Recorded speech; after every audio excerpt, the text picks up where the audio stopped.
നോമ്പറക്കുമ്പോൾ എപ്പോഴും വിചാരിക്കുന്ന ഒരു കാര്യമാണ് ഒരു ഗ്ലാസ് വെള്ളം, ഒരു 2 ഈത്തപ്പഴം, ഒരു വത്തക്ക, പിന്നെ കുറച്ച് കിയാറ്, ഇതൊക്കെ കഴിച്ച് പിന്നെ പോയി നിസ്കരിച്ച് വളരെ ലേറ്റ് ആയിട്ട് നോമ്പറക്കുമ്പോൾ എന്നും വിചാരിച്ചു ഇങ്ങനെ മതിയെന്ന്. പക്ഷേ ഭാഗം അങ്ങോട്ട് കൊടുത്താൽ പിന്നെ ഈത്തപ്പഴം 1 എന്നുള്ളത് 2 ആവും, വത്തക്ക പിന്നെ 3, 4 ആവും, എണ്ണക്കടി തൊടരുത് എന്ന് വിചാരിച്ചത് പിന്നെ അത് 2 കഴിക്കും. ഇങ്ങനെ നമ്മളെ മൊത്തം പ്ലാൻ അങ്ങോട്ട് മാറും. ജ്യൂസ് കുടിക്കും, തരി കുടിക്കും, വെള്ളം കുടിക്കും, ഇങ്ങനെ എല്ലാം കൂടി ആകെ അങ്ങോട്ട് ദമ്മാവും. ഇതിന്റെ മാത്രം പ്രശ്നമാണോ? അത് ഈ പ്രശ്നം നിങ്ങൾക്കൊക്കെ ഉണ്ടോ? നമ്മളെ ലീക്ക് വീരാന് ഈ വിസ ശരിയാക്കി കൊടുത്തു എന്ന് പറഞ്ഞു കേട്ടല്ലോ, എന്തായി? ഓ പറഞ്ഞോ?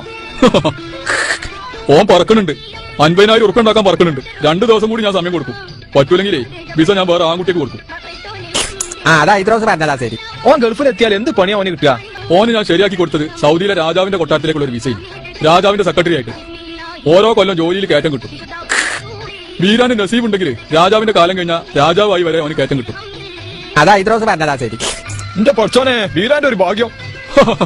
നമ്മളല്ലേ ഓനെ പറഞ്ഞേക്കണത്. ഓനല്ല, ഓന്റെ വല്യമാനെ വരെ പറഞ്ഞേക്കാൻ നമ്മളെ അടുത്ത് വിസ ഉണ്ട്. പക്ഷെങ്കിൽ കായ് വേണം. അതാ ഇത്ര ദിവസം പറഞ്ഞതാ ശരി. കായ്ക്ക് എന്താ പ്രശ്നം? ഓന്റെ ബാപ്പാന്റെ അടുത്ത് പൂത്ത കായ് ഉണ്ടല്ലോ. അതാ അന്തരമാ പറഞ്ഞതാ ശരി.